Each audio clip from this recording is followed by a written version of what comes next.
Jérusalem, nous sommes en ligne en direct avec notre correspondant Olivier Granilik. Bonjour Olivier Bokertov, on commence avec la 25e Knesset qui a officiellement voté sa dissolution cette nuit. Oui Lana, et les prochaines élections auront lieu le 27 octobre. Retenez bien cette date, mais je suppose que vous l'avez déjà inscrit dans vos agendas. Le texte qui a été adopté cette nuit en deuxième et troisième lecture par 62 députés sans aucun vote contre ni abstention. Le vote était pourtant incertain. Le président du Chass, Aryeh Deri, avait conditionné son soutien à celui de l'opposition et cette dernière accusée de vouloir augmenter le financement public des partis. La réforme adoptée prévoit en effet une hausse des avances accordées aux formations politiques pendant la campagne et les nouveaux partis pourront également recevoir plusieurs millions de shekels à condition de déposer une garantie. Et parallèlement, les députés, Olivier, ont décidé de maintenir le service militaire obligatoire à 32 mois. Il ne sera donc pas réduit en janvier 2027 comme cela était prévu. Tsahal estime toutefois que cette durée reste insuffisante en raison des besoins opérationnels, de la pression exercée sur les soldats et les réservistes. L'armée réclame un service de 3 ans. Toujours à la Knesset, la réforme des médias portée par Shlomo Kari a été définitivement adoptée. Et oui, et le texte prévoit une profonde réorganisation du secteur audiovisuel en Israël. Il modifie notamment les règles de régulation, la concurrence et de diffusion. Et pour le ministre des Communications, cette réforme doit ouvrir le marché et réduire le poids des organismes de contrôle. L'opposition et plusieurs professionnels des médias dénoncent au contraire une réforme susceptible d'affaiblir l'indépendance de la presse et de renforcer l'influence du pouvoir politique. Le reste de l'actualité, c'est Israël qui intensifie la traque des terroristes ayant participé au massacre du 7 octobre. En effet, Ilana, près de 3 ans après l'attaque, les services de sécurité poursuivent leurs recherches. Une unité spéciale est chargée d'identifier les terroristes qui ont pénétré en Israël le 7 octobre avant de regagner la bande de Gaza. Et l'objectif est clair, donc retrouver tous ceux qui ont directement participé au massacre, aux enlèvements et au pillage. Les services de sécurité israéliens affirment que cette traque se poursuivra aussi longtemps que nécessaire. Et puis hier soir, Tsahal a annoncé avoir éliminé Nihad Riyad, un commandant de section du bataillon Al-Shati du Hamas. Selon l'armée israélienne, il avait participé à l'infiltration en Israël et au massacre du 7 octobre 2023. Au chapitre diplomatique, on l'a appris cette semaine, la Colombie va ouvrir son ambassade à Jérusalem. Une décision qui marque un changement radical dans les relations entre les deux pays. Le précédent gouvernement colombien avait rompu ses relations diplomatiques avec Israël et adopté une ligne particulièrement hostile à l'État hébreu. Le nouveau pouvoir souhaite désormais donc rétablir pleinement les liens avec Jérusalem et l'ouverture de l'ambassade constitue donc également une reconnaissance de Jérusalem comme capitale d'Israël, une décision saluée hier par le ministère israélien des Affaires étrangères. Et au niveau économique, la situation reste difficile dans le nord d'Israël. Oui, avec un nouveau rapport qui analyse les conséquences de l'opération Rugissement du Lion sur le marché du travail dans les localités proches de la frontière. Cette région avait déjà été durement touchée par les évacuations, les combats contre le Hezbollah et la fermeture prolongée de nombreuses entreprises. Les crises successives ont donc aggravé les difficultés. Des commerces ont cessé leurs activités et de nombreux salariés peinent encore à trouver un emploi stable. Le rapport recommande donc notamment de renforcer les aides aux entreprises locales, d'encourager les embauches et de développer les formations professionnelles. Et puis on termine, Olivier, avec une découverte macabre qui a été faite dans la forêt de Lifta à Jérusalem. Oui, c'est un promeneur qui a découvert hier après-midi un crâne et plusieurs ossements dans une grotte avant de prévenir la police. Les experts de l'Institut national de médecine légale ont été dépêchés sur place. Ils doivent déterminer si tous les ossements sont d'origine humaine, mais aussi établir leur ancienneté et tenter d'identifier la victime. Plusieurs hypothèses sont examinées, mais la police ne dispose pour le moment d'aucune piste solide. Merci beaucoup, Olivier. On vous retrouve tout à l'heure à 7h30 pour la revue de la presse israélienne.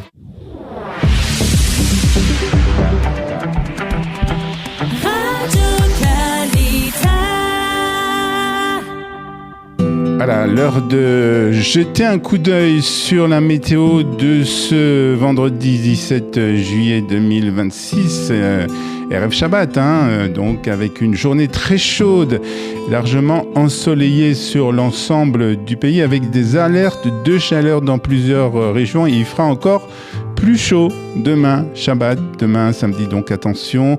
30 degrés sont attendus aujourd'hui à Haïfa, 32 à Tel Aviv, 30 à Jérusalem, 35 à Beersheba et jusqu'à 41 degrés à Eilat.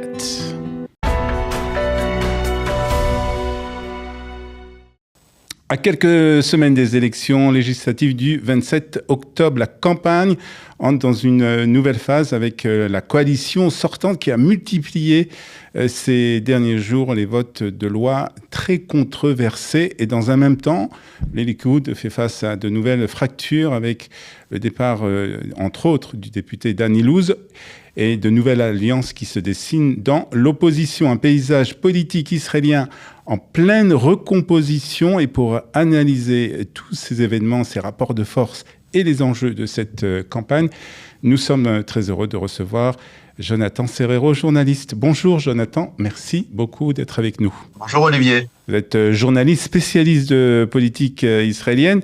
Alors ces derniers jours, Jonathan, on a vu la coalition qui a fait adopter plusieurs textes, des textes certains très controversés, notamment une loi qui suspend les arrestations des jeunes Haredim considérés comme insoumis. Pourquoi le gouvernement a-t-il absolument voulu faire voter en particulier cette loi et d'autres lois avant les élections ?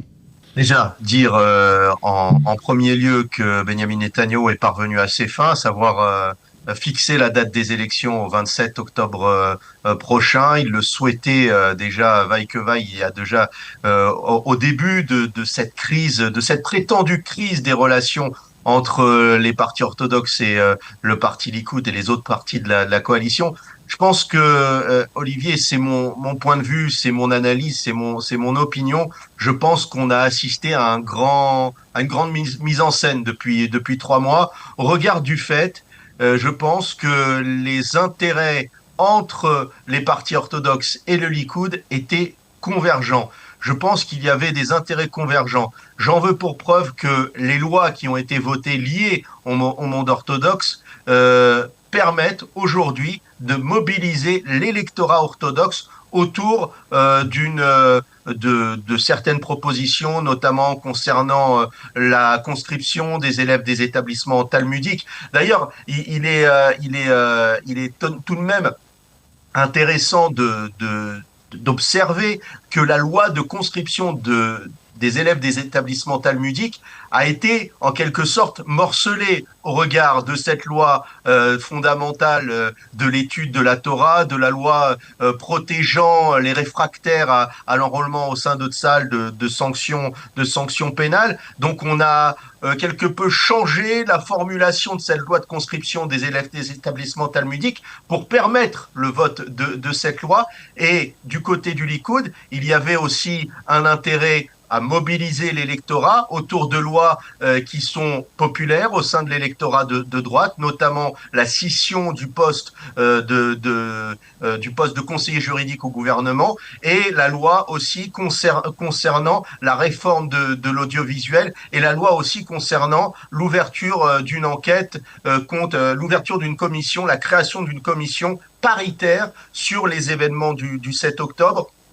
Donc je pense que Benyamin Netanyahou avait tout intérêt à faire prolonger le plaisir de cette coalition, de la pousser jusqu'au bout de son mandat, de rester aussi dans les livres d'histoire, car ça l'a fait déjà depuis plus de 50 ans que cela n'avait jamais s'était jamais produit de voir une coalition aller au bout de son mandat. Et puis il y a les intérêts aussi sécuritaires de l'État d'Israël et les missions concernant la guerre en Iran qui reste à mener pour le Premier ministre israélien, qui prend, Olivier, un grand risque au regard de ce pari joué autour du vote de ces différentes lois qui vous l'avez dit, ne font pas consensus au sein de l'opinion publique israélienne. Alors justement, au sujet de ce risque et au sujet justement de l'électorat plus particulièrement de l'électorat du Likoud. Est-ce que ces lois qui, comme on l'a dit, sont très controversées, même au sein même du Likoud et même de la droite israélienne,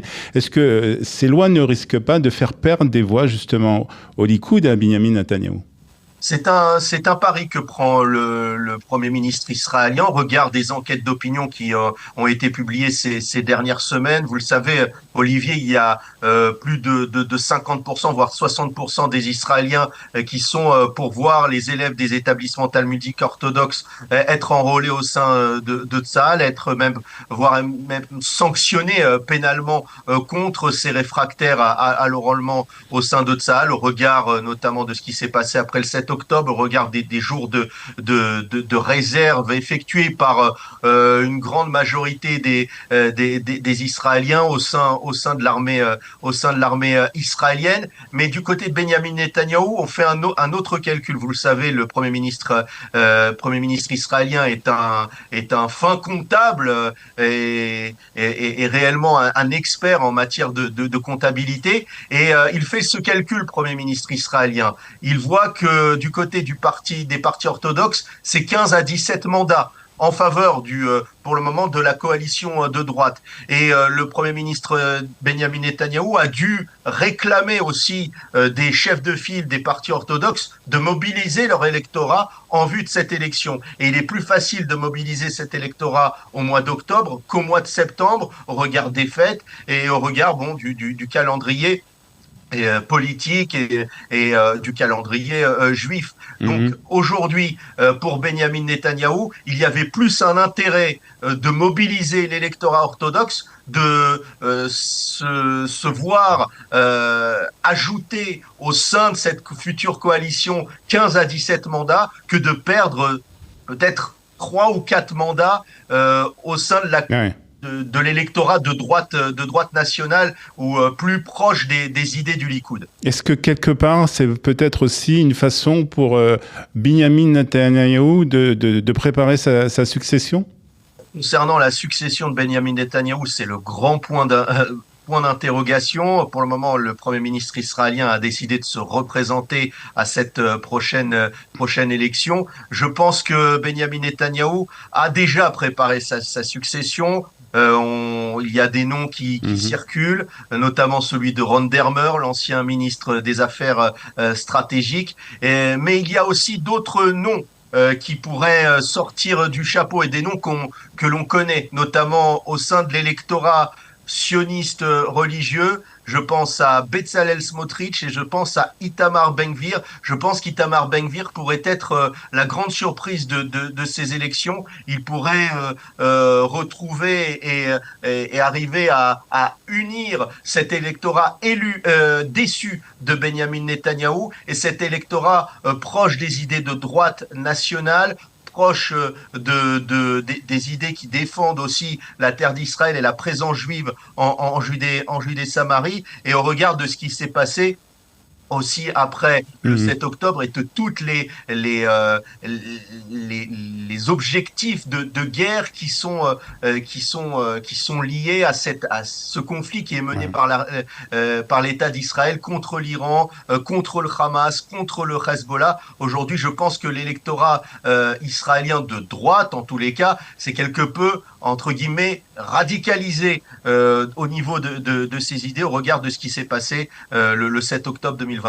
Alors, on a parlé de la majorité, on a parlé du Likoud, on a parlé d'autres partis de la coalition, mais on va parler aussi des nouvelles alliances et des nouveaux partis, Gadi Eisenkot, qui progressent dans les sondages, Naftali Bennett et Yair Lapid qui font désormais campagne ensemble, Yoav Hendel et Dieter Tropper qui ont annoncé aussi faire équipe ensemble. Est-ce qu'on assiste à je dirais une véritable recomposition de la vie politique israélienne, ou c'est seulement, encore une fois, pour ces élections des nouveaux jeux d'alliance? Je pense que l'arrivée sur la scène politique de ce parti des réservistes emmené par Réli Tropper, l'ancien ministre des Sports et de la Culture du gouvernement Bennett Lapid, et Yoash Zendel, l'ancien aussi ex-ministre des Télécommunications du gouvernement Bennett Lapid, est une bonne nouvelle pour Gadi Eisenkot, car selon les enquêtes d'opinion, ce parti est crédité entre 4 et 6 mandats, ou 5 ou 7 mandats. Ce qui pourrait permettre à Gadi Eisenkot de se passer, pourquoi pas, du soutien des partis arabes de la Knesset, ou en tous les cas du parti Ra'am de Mansour Abbas, et de retirer un argument de poids à son opposition au Likoud et à la droite nationale, et donc de voir Gadi Eisenkot occuper pourquoi pas le poste de Premier ministre de l'État d'Israël. Je pense qu'en ce moment Gadi Eisenkot aussi profite du patinage de Benyamin Netanyahou sur le front libanais aussi, face au Hezbollah, sur les fronts sécuritaires. Et je pense qu'il reste encore du temps avant les élections. Et je pense que Benyamin Netanyahou a des réponses à fournir sur les questions sécuritaires, et aussi concernant ses relations avec les partis orthodoxes. Alors, quels seront, selon vous, Jonathan, quels seront les sujets qui seront au centre de cette campagne et des prochaines élections qui auront lieu le 27 octobre? Bien évidemment, vous le savez, Olivier, les questions sécuritaires, la question iranienne, les questions d'identité aussi qui traverseront les débats de cette campagne électorale. L'identité juive, la place des orthodoxes au sein de cette société israélienne. Il y aura la question aussi de la vie chère. Vous le savez, Olivier, comme moi, les Israéliens souffrent de cette vie chère au quotidien, mais je pense que là aussi la question de l'avenir de Benyamin Netanyahou sera au centre de cette campagne électorale, où il sera beaucoup question, Olivier, d'unité nationale. Les Israéliens souhaitent voir un gouvernement sioniste le plus large possible, avoir dans ce gouvernement, pourquoi pas, Benyamin Netanyahou siéger aux côtés de Gadi Eisenkot. C'est un scénario qui, je pense, est tout à fait possible, tout à fait probable, et pourquoi pas Benyamin Netanyahou siéger avec d'autres figures qui aujourd'hui siègent dans l'opposition. Je pense que c'est l'une des volontés de la société israélienne après ce qui s'est passé le 7 octobre 2023. Mais encore une fois, la personnalité de Benyamin Netanyahou restera quand même le principal sujet de cette campagne. Oui, je pense que Benyamin Netanyahou fera encore débat au sein des cercles de l'opposition qui souhaiteront se séparer du Premier ministre israélien, et au sein de la droite israélienne. C'est en quelque sorte pour l'électorat de droite israélien, et je pense pour la grande majorité des électeurs israéliens, c'est encore un référendum pour ou contre Benyamin Netanyahou, au regard de son passé, de son bilan et de ce fameux 7 octobre. Je ne pense pas que les Israéliens vont oublier ce qui s'est passé le 7 octobre. Et Benyamin Netanyahou fait un pari. Pourquoi je vous parlais de pari tout à l'heure? Il fait un pari que ce qui se passe aujourd'hui autour des questions liées aux orthodoxes, les Israéliens l'oublieront au moment de déposer leur bulletin dans l'urne. C'est un pari. Est-ce que les Israéliens l'oublieront? C'est la grande question qui se pose. Pour le moment, je n'ai pas la réponse. Il y a encore beaucoup d'inconnus. Très bien. En tout cas, on suivra de très près cette campagne qui risque d'être très intéressante et, comme on dit, très importante pour l'avenir du pays et pour l'avenir de l'État d'Israël. Merci en tout cas beaucoup, Jonathan, d'avoir été avec nous ce matin. Merci à vous.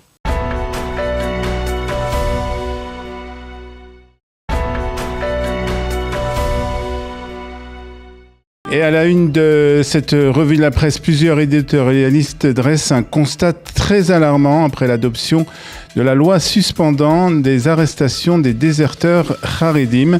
Et pour le journaliste Uri Dagan dans le Israël Hayom, ces textes marquent une rupture du pacte qui unissait jusqu'ici les différentes composantes de la société israélienne.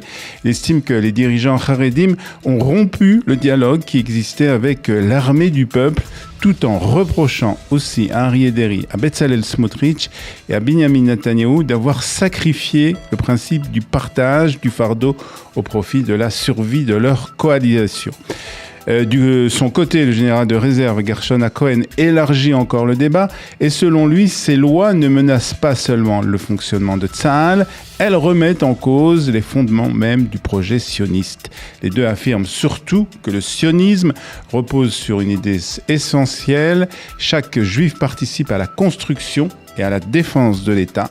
Exempter durablement une partie de la population de cette responsabilité reviendrait, selon eux, à affaiblir le fondement idéologique sur lequel Israël a été construit. Et la presse revient aussi ce matin sur les attaques sans précédent visant le chef de l'état-major de Tsahal. Et c'est le Yediot Ahronot qui titre ce matin « Le chef de l'état-major sous le feu des critiques ». Le quotidien revient sur les violentes déclarations du président du Chasse, Aryeh Deri, qui accuse Eyal Zamir d'être intervenu dans le débat politique après avoir alerté la Knesset sur les conséquences de la loi concernant les déserteurs orthodoxes. Selon Deri, le chef d'état-major aurait même cherché à favoriser le camp de gauche. Dans le même journal, dans le Yediot Ahronot, la journaliste Ren Artsi-Seror prend la défense justement d'Eyal Zamir. Selon elle, le gouvernement confie à Tsahal une mission impossible en demandant à l'armée de décider quels étudiants des yeshivot pourront être exemptés de prison et lesquels ne le seront pas. Elle estime que plutôt que de répondre au manque de combattants et à l'épuisement des réservistes, la coalition préfère s'en prendre à la hiérarchie militaire. Pour elle, la véritable urgence n'est pas la polémique politique, mais la grave pénurie de soldats à laquelle Tsahal est confronté après près de 3 ans de guerre.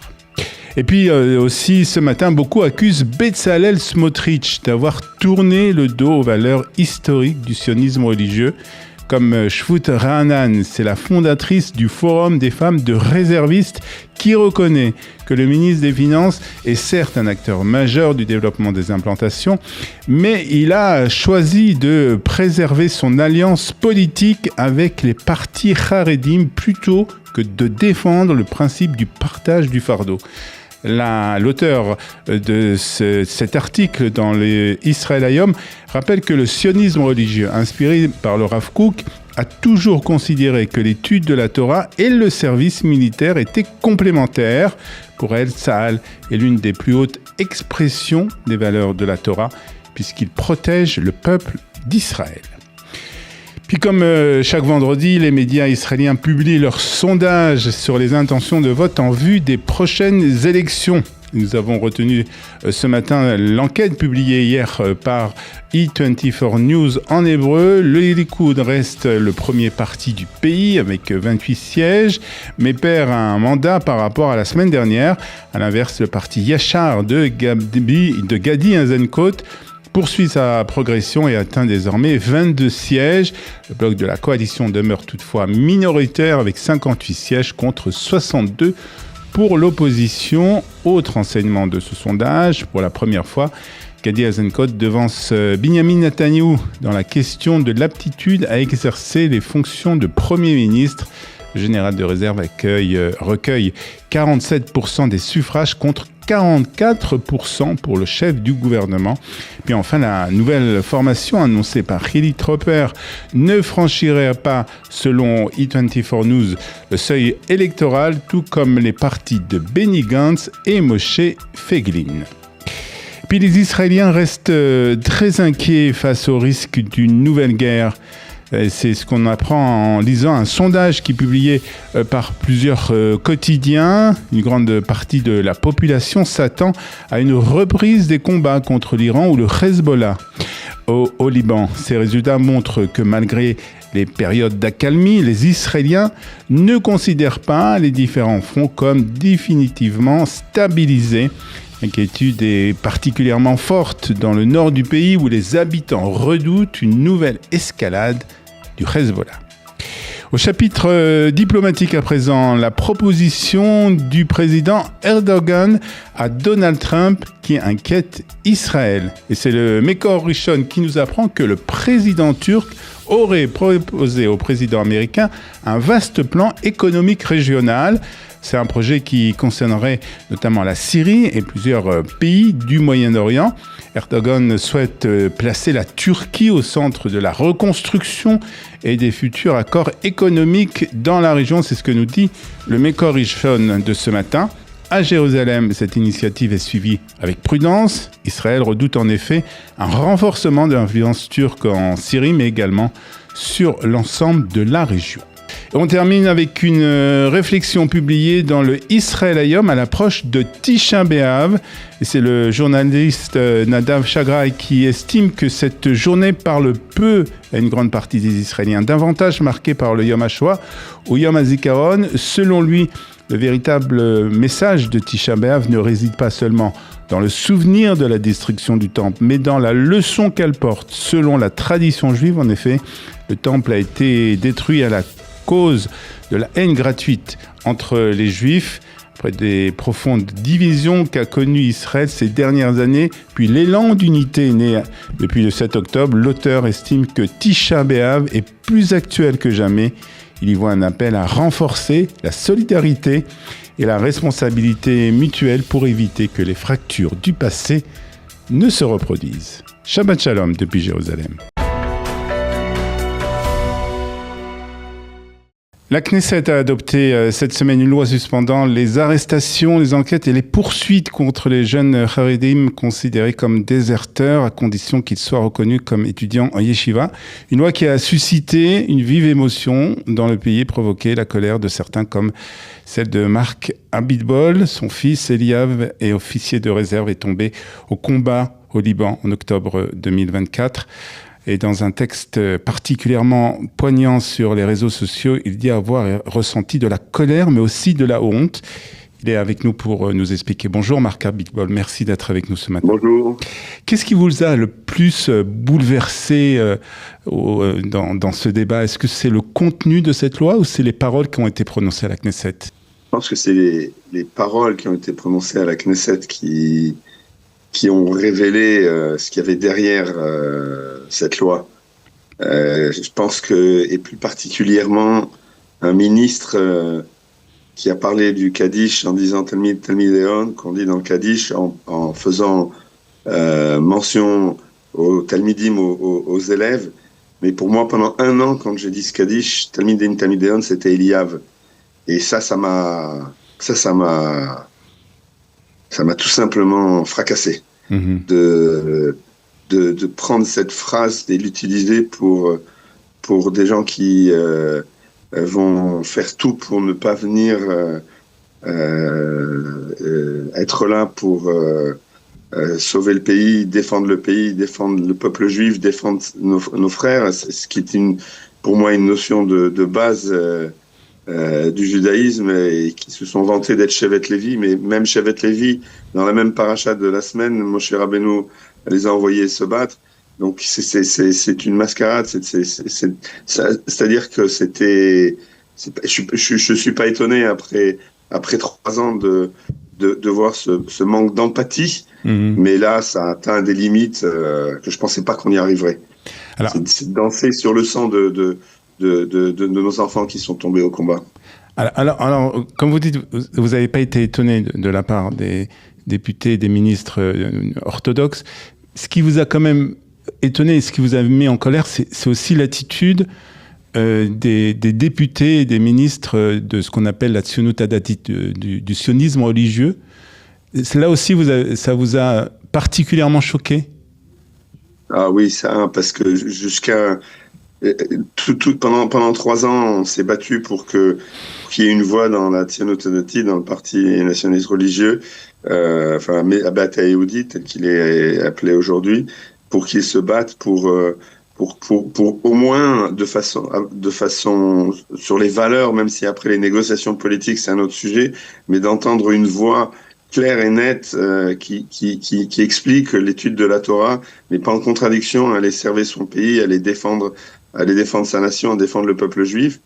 Et on a eu beaucoup de mal à avoir ces voix. Il y a quelques députés qui se sont fait sortir du parti, qui ont eu le courage d'avoir cette voix, de parler ce message. Et là, mais qu'est-ce qui reste? Les élections ont été décidées, il y a une date, etc. Ça veut dire que pour moi, cette trahison du Parti national religieux ou des représentants du Bayit Hayoudi, comme on l'appelle aujourd'hui, elle est terrible parce que pour moi, elle veut dire l'histoire qui arrive maintenant. C'est-à-dire que puisque c'est juste à la veille de la fin de cette Knesset qui a le parti, la Knesset, elle peut plus tomber, c'est fini, elle se dissout, et on continue dans cette direction. Ça veut dire qu'après les élections, si on retrouve cette même structure de gouvernement, les gens qui me représentent vont faire la même chose. Il n'y a rien qui va changer. On va continuer dans cette même direction qui est une perte des valeurs. Peut-être se focaliser que sur une seule chose qui est rajouter encore une chava et encore une chava, mais sur tout ce qui sont le reste des autres valeurs, on va continuer la même chose. Et ça m'a fait beaucoup de mal de se dire qu'il n'y a rien qui va changer. Et donc c'est en fait tout ce qui s'est passé ces 3 dernières années, ça va continuer et il y aura personne pour défendre nos valeurs. Personne. Là, je me suis senti seul, je me suis senti trahi sur ce sujet-là. Vous parlez de trahison. Pourtant, c'est ce milieu-là du sionisme religieux, c'est le milieu dans lequel Eliav, votre fils, et puis tous vos enfants et tous nos enfants ont été élevés. Pourtant, c'est encore plus dur, non, quelque part. Mais oui, c'est pour ça. C'est-à-dire que je l'ai déjà dit plus d'une fois, c'est les derniers mètres avant qu'Eliav rentre dans cette maison pour aller essayer de sauver ses soldats, où il est tombé. Ces derniers mètres, eh bien, nos représentants du sionisme religieux, ils lui ont tourné le dos. C'est comme ça que je l'ai ressenti sur ce vote-là, parce que c'est plus politique, c'est franchement pour garder cette cohésion qui s'est fait avec les Haridim, sur lequel on est prêt pour cette cohésion-là à laisser tomber toutes nos valeurs, parce qu'il n'y a pas que Eretz Israël, il y a aussi Am Israël, et cette valeur de Am Israël, eh bien, on les laisse tomber. Et ça, pour moi, ça a été terrible. J'ai senti une trahison et j'ai senti une honte par rapport à Eliav. Et j'ai été vraiment bouleversé de voir cette capacité, surtout ce message pour l'avenir. La veille, 2 minutes avant que la Knesset se dissout, on envoie un message, on dit ce qu'il y a eu, ça va recommencer. On va continuer cette alliance, on va continuer à céder tout. Et pour moi, c'est une catastrophe pour le pays si ça continue comme ça. Alors, vous avez été tellement déçu, tellement choqué que vous expliquez que vous avez ressenti le sentiment de demander quelque part pardon à Eliav. Pourquoi ? Parce que c'est nous qui l'avons envoyé, nous qui l'avons éduqué dans cette direction. Et d'un coup, nos représentants, les gens qui sont censés avoir le flambeau de cette éducation, de ce rapprochement avec le sionisme entier, pas seulement avec une partie du peuple juif, avec l'ensemble. C'est ce que le sionisme religieux, c'est le flambeau du sionisme religieux, c'est le message du Rav Kook, et c'est comme ça qu'on les a éduqués. Et puis d'un coup, on les a envoyés. Et Eliav, quand il est parti au Liban, et quand on s'est séparés, il m'a dit, je sais pourquoi je vais là-bas. Et quand on l'a rencontré entre 2 missions au Liban, il m'a dit, papa, je suis là pour défendre. Quand j'étais au Liban, je voyais à 2 mètres les jardins d'enfants des kibbutzim. Donc, il était en pleine conscience de toutes les valeurs avec lesquelles on l'a envoyé. Et puis d'un coup, il est trahi. Et j'ai l'impression que c'est moi qui l'ai trahi. Donc, j'avais envie de lui demander pardon de ce qu'on l'a trahi. Et je pense que c'est le fait que j'ai eu ce post, je l'ai écrit sur vraiment ce que je ressentis sur le moment. Et si j'ai senti ça sur le moment, c'est que c'était vraiment très très fort, cette trahison que j'ai ressentie à ce moment-là. Et surtout, c'est parce qu'il n'y avait plus de deal. C'est terminé. On va et le message, ça va pas changer. On va continuer ces mêmes combines et on va continuer à trahir nos propres valeurs. Ça, pour moi, c'est terrible. Si Eliav était là aujourd'hui, assistait à ces débats, qu'est-ce qu'il aurait pensé? Qu'est-ce qu'il aurait dit aux députés? D'abord, je pense qu'Eliav, il aurait dit, papa, il faut continuer à y aller, même s'il y a ça, il faut continuer à y aller. Je pense que ça l'aurait pas découragé. Il a été volontaire, il avait donné un rein, il n'était pas obligé d'aller se battre. Et je pense que ça aurait rien changé à sa volonté, aux valeurs qu'il porte. Et après, je dois avouer, c'est après m'être calmé de mes émotions. Et c'est sûr qu'il faut qu'on continue, mais et je pense que c'est là où Eliav aurait été très très fort, c'est sa capacité à rapprocher tout le reste et à se battre pour rapprocher l'ensemble du peuple juif, pas seulement être sectoriel.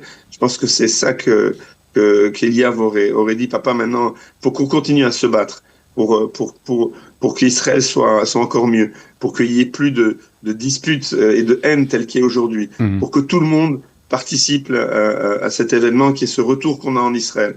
Je pense que il m'aurait réconforté comme ça.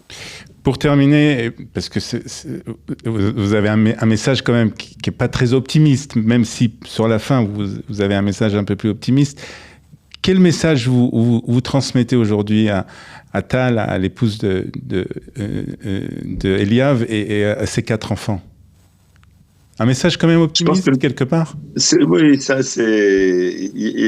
Je pense que... Parce que je veux pas parler de politique, ok? Je veux parler de cette nation extraordinaire qui est Am Israël, et de tout ce que je vois et de tout ce qui se fait. Et donc, on va continuer à construire dans l'amour et pas dans la haine. On va continuer à construire pour rapprocher les uns des autres. On va continuer à convaincre et sans haine de cette importance que tout le monde participe à la création, à la continuité de la création du peuple d'Israël. Parce que pour moi, le problème, il n'est pas seulement le Gius, d'aller à l'armée. Le problème, il est que la société Haredi doit participer de façon active à la société israélienne, doit amener ses valeurs. Ça, c'est ce que l'on a toujours parlé à la maison et Eliav le premier. Et parce que sans ça, on peut pas avoir un quart ou un tiers du peuple juif qui assis sur un banc sur le côté regarde l'histoire passée. Il faut qu'elle fasse partie de cette histoire pour que cette délivrance, pour cette Géoula, elle continue à arriver, à se rapprocher. Très bien. Merci en tout cas, Marc, merci pour ce texte et merci d'avoir été avec nous ce matin sur Studio Keïta. Bonne journée. Bonne journée, au revoir. Nous sommes fatigués des guerres, nous sommes fatigués d'être courageux, nous sommes fatigués de vaincre, nous sommes fatigués de défaire nos ennemis. Cette phrase terrible, c'est l'ancien Premier ministre Ehud Olmert qui l'a prononcée en juillet 2005, alors qu'il n'était encore que vice-premier ministre dans le gouvernement d'Ariel Sharon. Cette phrase est terrible car elle était le reflet de la lassitude et de la nonchalance qui s'était emparée des dirigeants israéliens dans ces années 2005 et 2006. Et cette phrase est terrible parce qu'elle explique à elle seule pourquoi la seconde guerre du Liban, dont nous commémorons ces jours-ci le 20e anniversaire, a été probablement la seule guerre qui n'a pas été assimilée à une véritable victoire d'Israël. C'est vrai, il y a eu des actes de bravoure durant cette seconde guerre du Liban en juillet et août 2006. Personne n'a oublié la bravoure du commandant Roy Klein qui a sauté sur une grenade en récitant le schéma Israël pour préserver la vie de ses soldats. Tout le monde se souvient également du sacrifice suprême du lieutenant-colonel Emmanuel Moreno, ce héros d'Israël tombé à la fin des combats au Liban. Mais il s'agissait d'actes de bravoure individuels, car dans la perception collective israélienne, cette guerre déclenchée 3 mois après l'arrivée d'Olmert au pouvoir a été une guerre ratée, et pour plusieurs raisons. D'abord parce qu'en 2006, Tsahal n'était pas prête à faire la guerre à une armée comme celle du Hezbollah. Au cours des années précédentes, l'armée israélienne avait surtout rempli des missions policières entre guillemets en Judée et Samarie au détriment des entraînements. De plus, Tsahal avait consacré les années 2004 et 2005 à la planification de l'expulsion des habitants du Gush Katif. Au lieu d'être formés au combat, des milliers de soldats avaient été formatés à chasser les habitants juifs de leur maison dans le Gush Katif. Une sale besogne que jamais Tsahal n'aurait dû accepter. De telle sorte que durant l'été 2006, la guerre n'était pas du tout au programme. Seconde raison, la fameuse conceptia, le concept erroné qui consistait déjà à l'époque, bien avant le 7 octobre, à donner la priorité à la retenue et à croire que le Hezbollah n'oserait jamais attaquer Israël. Le général Moshe Ya'alon, chef d'état-major de 2000 à 2005, aimait déclarer, très sûr de lui, que les missiles du mouvement chiite allaient rouiller sur leur rampe de lancement. Son successeur, le général Dan Khaloutz, avait adhéré à cette politique de retenue. D'autant plus que Khaloutz était le premier chef d'état-major issu des rangs de l'armée de l'air. Et pour lui, les avions de chasse israéliens suffisaient amplement pour vaincre au combat. L'infanterie et les tanks étaient superflus. Mais ce n'est pas tout. À l'époque, Tsahal avait entamé la fameuse démarche de compression, si chère à Ehud Barak, qui voulait en faire une armée petite et moderne. Non seulement Tsahal avait commencé à fermer plusieurs divisions, mais, fait très symptomatique, les officiers avaient abandonné la fameuse doctrine qui consistait à partir au combat à la tête de leurs troupes. Ils avaient pris en effet la sale habitude de rester à l'arrière et de suivre la progression des troupes sur d'immenses écrans plasma installés dans les quartiers généraux de l'état-major, ce qui naturellement affectait le moral des soldats. Ainsi, Tsahal Motel 2006 était une armée en crise dans laquelle la logistique était déficiente et les services de renseignement pas suffisamment performants. C'était donc l'état d'esprit délétère et nonchalant qui régnait au sein de l'état-major israélien au début de l'été 2006. Et lorsque l'on découvre que le ministre de la Défense de l'époque était Amir Peretz, un leader travailliste totalement ignorant des choses de la guerre, on comprend mieux pourquoi cette guerre a été assimilée à un échec. 20 ans plus tard, Tsahal est toujours déployée massivement au sud Liban. Mais elle a su tirer les leçons de la seconde guerre du Liban. C'est vrai, le 7 octobre est encore passé par là. Mais il suffit d'entendre les commandants des brigades d'infanterie et de tanks qui ont combattu ces derniers mois au Liban pour comprendre que tout a changé. Que l'offensive a remplacé la retenue, que les renseignements militaires et la logistique sont 1000 fois plus performants qu'avant. De telle sorte que même si le Hezbollah n'est pas encore éradiqué, il n'en demeure pas moins formidablement affaibli par les forces israéliennes. Et enfin, Tsahal 2026 est une armée qui, contrairement à celle de 2006, possède une âme, qui sait pourquoi elle combat et surtout qui sait que, contrairement au message défaitiste d'Olmert, elle ne peut pas, face à des ennemis déterminés, se payer le luxe d'être fatiguée de faire la guerre.